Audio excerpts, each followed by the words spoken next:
이번 회의에서는 외교 슈퍼위크라고 할 정도로 한미 정상회담과 한중 정상회담 등 매우 중요한 회담들이 잇따라 열렸고 외교는 물론 경제 분야에서도 큰 성과를 거뒀습니다.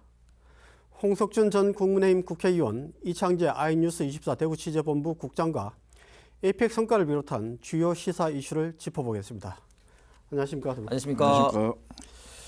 예, 두 분은 이번 에이펙에 대해서 어떤 평가를 내리는지 먼저 여쭙겠습니다.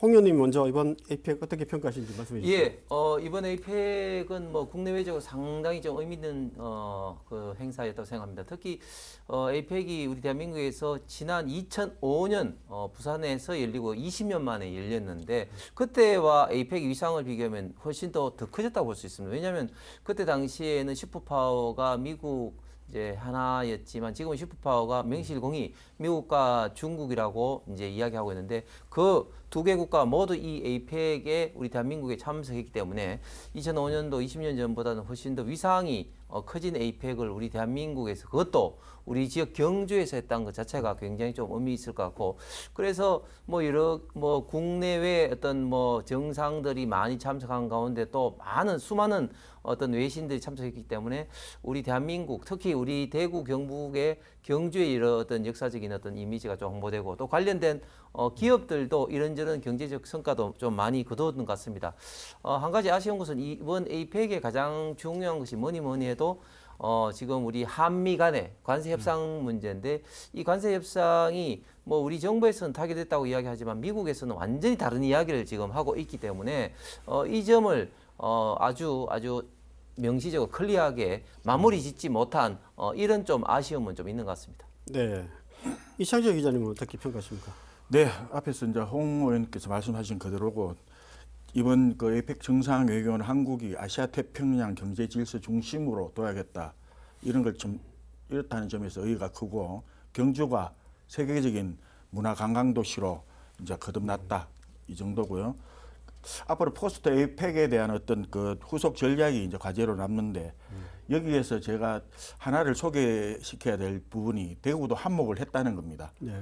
대구에 이제 여류 화가죠 배소화 작가가 지난 1년 동안 이제 작품을 만들어서 에이펙의 경주 항용원이라는 그 에이펙 장소에 이제 전시가 됐다는 점입니다. 네. 그래서 많은 정상들과 경제인들이 그걸 보고 어메이징, 원더풀 이런 찬사를 받았다는 겁니다. 네. 이 대구에 전국 유일의 그 그림은 한 점 걸렸습니다. 외교부 승인을 받았어. 그래서 대구의 위상도 조금 올라가지 않았나. 요걸 한번 말씀드리고 싶습니다.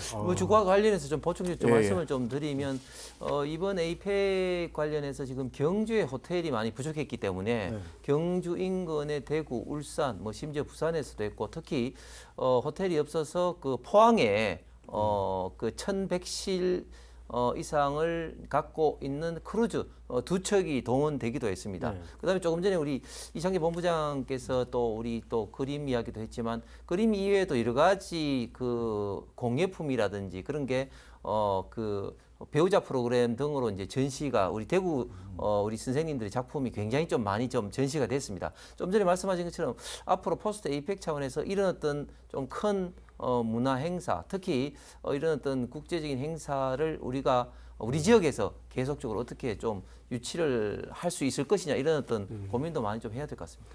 아니 황남빵과 그 치킨도 그렇게 많이 팔렸다면서요? 예, 이번에 경제적으로 본다면 제가 볼 때 가장 특수 효과를 누린 게 아무래도 이제 경주 황남빵과 깐부치킨 아닌가 싶습니다. 네. 황남빵은 시진핑 주석이 맛있다 하니까 뭐 지금 거의 뭐 품절 일어날 정도로 하고 있다 하고 깐부치킨도 지금 이재용 회장 그다음에 정의성 회장 그리고 엔비디아의 그 젠슨 황이 이제 깐부치킨에 가서 이제 테슬라로 폭탄주를 말아먹고 하는 가지고 지금 주문이 지금 폭발적으로 늘어나 가지고 네. 영업을 못 하고 있다. 그리고 그 이외에도 지금 우리 지역에서 예를 들면 도시락이라든지 이런 것을 많이 좀 납품해서 네. 그런 어떤 경제적인 효과도 적지 않은 것 같습니다.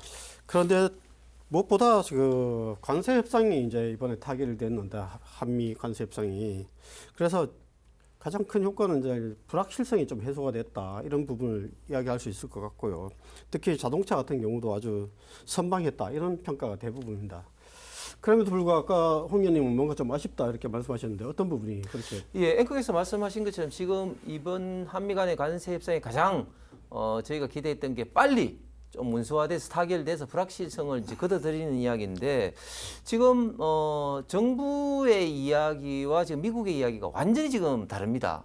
그리고 지금 문서화가 되고 있지 않기 때문에 언제 지금 타결 효과를 발휘할 수 있을지 불확실성이 완전히 지금 거치지 않은 그런 어떤 문제가 있는 것이죠. 일단 우리 대한민국에서는 3,500억 불을 투자하고 2,000억 불에 대해서 10년간에 최대 1년에 200억 불 투자한다. 뭐 이런 식으로 이야기를 하고 있는데 미국 이야기는 완전히 다르죠. 미국 그 트럼프 대통령은 본인의 이제 X 계정에 한국 정부가 미국의 관세를 낮추기 위해서 3,500억 불을 지불하기로 하고 영어로 pay라는 표현을 분명히 썼고 그리고 그 원유라든지 가스라든지 이런 것을 바이하거나 사거나 아니면 또 투자를 하는데 6천억 불을 투자하기로 합의했다. 이런 식으로 이야기합니다. 그러면은 9,500불이라는 이야기이기 때문에 지금 한미 간의 이야기가 완전히 다른 이야기고 또한 미국의 상무장관 러트닉의 그 표현은 러트닉이 공식적으로 한미 간의 100% 한국 시장을 개방하기로 합의했다고 이야기했습니다. 근데 우리 정부는 소고기라든지 쌀 추가 개방은 없다 이렇게 이야기를 하고 있기 때문에 또 이야기가 완전히 다른 이야기고 또 러트닉 같은 경우는 반도체는 이번 협상에서 제외됐다고 또 이야기를 하고 있습니다. 그렇기 때문에 굉장히 지금 한미 간에 좀 이야기가 다른 상황에서 문서화되고 있지 않은 상황에서는 아직까지도 타결되지 못하고 있다. 그리고 문제는 뭐냐면 지금 정부가 이번이 처음이 아니고 지난 7월 말 8월 초에도 똑같은 어떤 주장을 했는데 그때는 어땠습니까? 미국 이야기하고 완전히 달랐는데 결과적으로 시간을 지나고 보니까 미국 이야기가 다 맞은 거였습니다. 7월 말 8월 초에 어떤 이야기를 했냐면 한미 간에 현금 투자는 5% 이하 하기로 했다 하는데 그게 완전히 거짓말임이 드러났고 또 투자한 데 따른 어떤 수익을 분배를 하고 특히 미국 측 이야기는 90% 이상은 미국이 가져가서 미국이 뭐 빚을 갚는 데라든지 SOC를 한다든지 미국이 마음대로 사용하도록 하기로 했다 하는데 그것도 역시 아이 뭐 그럴 리가 있겠느냐 재투자다 이렇게 했는데 그건 역시 거짓말임이 드러났습니다. 지금 우리 이재명 정권이 양치기 소년이 되었기 때문에 우리 대한민국 정부의 말을 믿어야 되는데 오히려 지금 미국 정부의 말을 믿을 수밖에 없는 그런 어떤 형국이 되어서 아직까지 한미 간의 관세 협상이 완전히 타결되었다고 말할 수는 없을 것 같고 앞으로 더 많은 어떤 협상의 어떤 과정이 좀 있어야 될 것 같습니다. 트럼프 정부가 미국 국내용으로 이렇게 이야기한 게 아닌가 이런 이야기들도 사실 없잖아 있습니다. 그건 실질적인 본 협약까지 한번 지켜보도록 하고요. 그런데 이 기자님, 예. 어쨌거나 우리 지역 경제계에서는 일단 좋은 반응인 것 같습니다. 특히 자동차 부품업계는 상당히 좋아하는 것 같고 다만 철강업계가 좀 어려워하는 것 같은데요. 지역 경제계 전반적 반응은 어떻습니까? 지역 경제계는 사실 협의가 교차되고 있습니다. 자동차 부품업계는 이번 관세 25%에서 15% 인하로 대체적인 환영적인 분위기가 많고요. 미국과의 부품 그 관세 완화로 이제 자동차 부품 수출 단가나 경쟁력이 회복될 것이라는 기대감이 높습니다. 대구 경북이 자동차 부품 수출 비중이 지역 제조업 전체 중에 40% 가까이 차지하고 있습니다. 그래서 아주 숨통이 트인다는 얘기를 많이 하고 있습니다. 반면에 철강업계하고 알루미늄업계 그대로입니다. 50% 관세 그대로. 그래서 가격 경쟁력이 더 치열해진다. 그래서 또 내수 부진으로 더 어려워질 수도 있다. 이런 협상 결과가 구조조정 압력으로 이어질 가능성이 높다는 분석이 또 많습니다.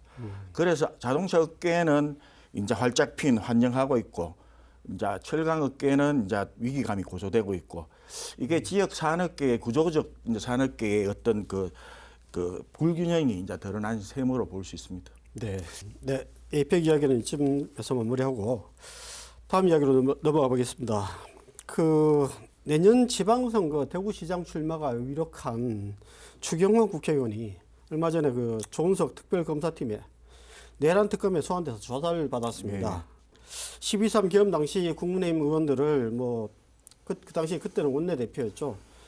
국회로 오라고 했다가 당사로 오라고 했다 이렇게 홍선을 끼쳤다 이런 점이 계엄 해제 투표를 방해한 거 아니냐 이런 이야기인데요. 이 기자님, 추경호 의원 측에서는 이 특검 조사 이 주장에 대해서 어떻게 밝히고 있습니까? 당장 그 민주당의 정치 보복이다. 정치 공작이라고 강하게 이제 반박하고 있습니다. 본인은 당사에서 당시 총리하고 대통령하고 통화하고 이 통화 후에 바로 의총 장소를 국회로 들어갔는데 대통령과 공모해서 이제 표결을 방해하려 했다면은 왜 당사에 그대로 남아있지 왜 국회로 들어왔겠느냐 이런 식의 또 그 설명을 또 하고 있습니다. 반문하고 있고. 그래서 추 의원은 법과 상식에 맞는 진실은 반드시 밝히 전당과 확신하고 있습니다. 그래서 당을 위헌 정당 해산으로 몰기 위한 이번 수사는 표적 수사다. 다만 여기서 제가 문제로 좀 지적하고 싶은 거는 지역 의원들은 여전히 그 전에 원내대표가 특검 수사를 받고 있지만은 지역 의원들의 위기감이 거의 없는 것 같아요. 여기에 대해서 어떤 아무런 얘기도 없고 사실 비겁한 형태가 계속되고 있는 건데 다행스럽게도 장동혁 국민의힘 대표가 23시간이나 밖에서 대기하고 기다렸다는 점, 이 점이 아주 고무적인 상황으로 이제 밝혀지고 있습니다. 홍 의원님, 그 우리 이창재 국장님은 뭐 아쉬움도 이야기했고 또 추경호 의원 측의 입장을 충분히 이야기하긴 했지만 그럼에도 불구하고 대체적인 평가는 추경호 의원은 이 사법 리스크 내란 프레임에 갇힐 것이다. 뭐 이런 이야기를 이게 대체적인 이제 전망인 것 같습니다. 홍 의원님 어떻게 생각하십니까? 예, 저도 그렇게 봅니다. 왜냐하면 지금 내란 특검을 비롯해서 김건희 여사 관련 특검, 최병 특검, 3대 특검이 있는데 사실은 지금 가장 핵심적인 것에 대해서는 그 지금까지 어떤 수사한 성과가 거의 없습니다. 최병 특검도 수사 외압이라는 면에서 이종섭 전 장관을 비롯해서 당시 수사 라인에 있었던 5명이 영장이 기각되기도 했고, 그다음 김건희 여사 관련해서도 역시 지금 가장 핵심적인 것이 이제 명태균과 관계된 어떤 공천 개입이라든지 양평 고속도로라든지 뭐 등등 있는데 이런 어떤 문제에 대해서 하나도 지금 기소를 못 하고 있습니다. 지금 내란 특검도 마찬가지인데요. 가장 핵심적인 사항에 대해서는 기소를 못 하고 있습니다. 왜 이런 일이 벌어졌냐면 2017년도, 18년도에는 국정농단 특검에서 처음부터 끝까지 이제 수사를 했지만 지금은 사실은 검찰에서 1차적인 어떤 수사를 하고 재판 중에 있음에도 불구하고 또 민주당에서 3대 특검을 앞세워서 어떤 정치 보복을 하기 위해서 지금 시작하고 있기 때문에 기존의 경찰 검찰 수사에서 더 새로운 어떤 사실을 밝혀내기가 쉽지는 않은 거죠. 그렇기 때문에 좀 여기에서 이제 무리를 하게 되는데 특히 내란 특검에서 추경호 전 원내대표에 대한 부분은 제가 볼 때는 처음부터 그림을 그리고 있었다. 왜냐하면 이재명 대통령이 후보 시절에 어떤 이야기 했습니까? 3대 특검은 정치적 보복이라는 이야기를 하니까 내란과 관련된 일부 어떤 관련된 빼고는 뭐 정치 보복을 하지 않는다. 물론 그것이 나중에 거짓말이 드러났지만 처음부터 민주당이 이런 어떤 시각을 갖고 있기 때문에 추경호 원내대표를 비롯해서 일부에 대해서는 저는 처음부터 이제 그림을 저는 그리고 있었다. 그래서 설사 혐의가 좀 불확실하다 할지라도 저는 내란 특검에서 어떤 기소의 절차를 밟지 않겠느냐. 기소를 하지 않으면은 제가 볼 때는 내란 특검 어떤 존재 자체가 없기 때문에 나중에 어떤 무죄가 될지 안 될지 그걸 떠나서 아마 저는 좀 무리하게 그렇게 할 거라고 봅니다. 제가 이창재 본부장 말씀에 조금 더 보태면은 아니 당시에 추경호 원내대표가 표결 방해하기 위해서 그랬다? 아니 표결 방해할 필요가 전혀 없습니다. 왜냐하면은 국민의힘이 참석하든 안 하든 계엄 해제는 과반수 이상만 국회의원 과반수 이상만 되기 때문에 민당만 하더라도 그 되거든요. 그렇기 때문에 처음부터 사실은 국민의힘의 어떤 투표 여부와 관계없이 해제가 되기 때문에 국민의힘에서 의도적으로 표결 방해하기 위해서 뭐 이렇게 뭐 장소를 바꾸었다 이렇게 한 것 자체가 저는 처음부터 성립하지 않는다고 계속해서 뭐 방송에 이렇게 주장을 좀 해왔는데도 불구하고 지금 내란 특검은 짜여진 어떤 그런 어떤 그 그림대로 움직이고 있다고 봅니다. 네, 다음 질문으로 넘어가겠습니다. 다음 주제로 오죠. 국민의힘 지도부에서 후보 공천 기준으로 당 공헌도를 반영하겠다 이렇게 이야기를 했습니다. 사실 선거 때마다 이게 항상 공천 룰을 가지고 잡음이 항상 있었는데 이번에 이 당 공헌도라고 하는 부분이 다시 이야기가 나왔어요. 정당 활동할 수 없는 현역 공직자들 이거 공헌도 뭘로 평가할까 이런 말들도 있는데 이 기자님 이때까지 사실 우리 지역에는 특히 이제 고시 출신이나 관료 출신들이 많이 이렇게 그 스펙을 중시하는 경향이 있었는데 이 당 공헌도를 평가하겠다. 이번 국민의힘 지도부 방침에 대해서는 어떻게 보십니까? 당 공헌도 반영 방침은 취지는 긍정적입니다. 사실 당 공헌도 하면 우리 옆에 계신 우리 홍석준 전 의원 같이 당에 공헌을 하신 분은 없다고 봅니다. 뭐 국회의원 때도 늘 패널로 나가서 이제 당을 윤석열 정부를 대변했고 지금은 뭡니까 이재명 정부와 맞서 싸우고 있지 않습니까? 이런 분들이 시민들의 어떤 그 지지를 좀 받아야 되는데 다만 지금 선거 자체가 내년 지방선거 공천 자체가 당 공헌도라고 얘기하지만은 지역 국회의원들의 또 주관적인 판단에 달렸다고 봅니다.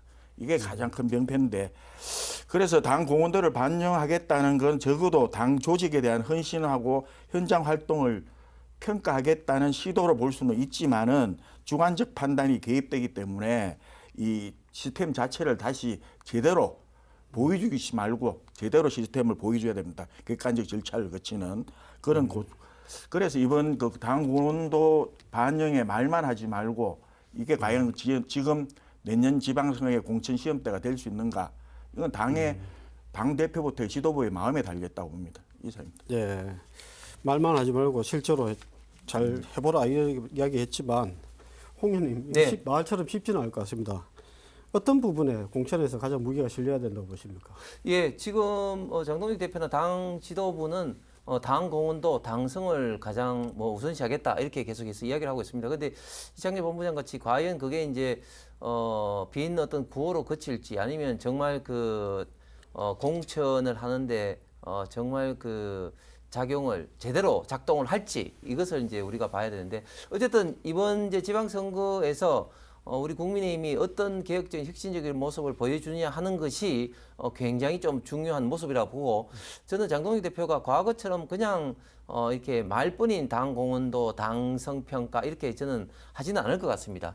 물론 지금 현역 의원들의 어떤 평가 내지는 추천에 따라서 구의원이라든지 시의원이라든지 뭐 구청장이라든지 이런 게 결정될 가능성도 많지만 그러나 지금 당에서 이제 해왔던 결국 이제 당을 떠나서 우리 대한민국을 위해서 제대로 일해왔고 싸워왔고 그리고 기본적인 우파 보수의 철학이 확고한지 여부에 대한 어떤 평가가 좀 제대로 좀 이루어져야 되겠다 하는 것이 지금 장동익 대표를 비롯해서 당의 전반적인 어떤 바람인 것 같고 네. 이것을 어떻게 좀 더 구체화하느냐가 앞으로 우리 나경원 의원이 있는 지방선거 기획단에서 해야 될 역할인데 한 가지 확실한 것은 지금까지처럼 그냥 일방적인 찍어 누르기 어떤 단수 추천 이런 것보다도 원칙적으로는 경선에 의해서 평가를 하고 경선에 의해서 평가를 하되 어떤 당 공헌도라든지 특히 여성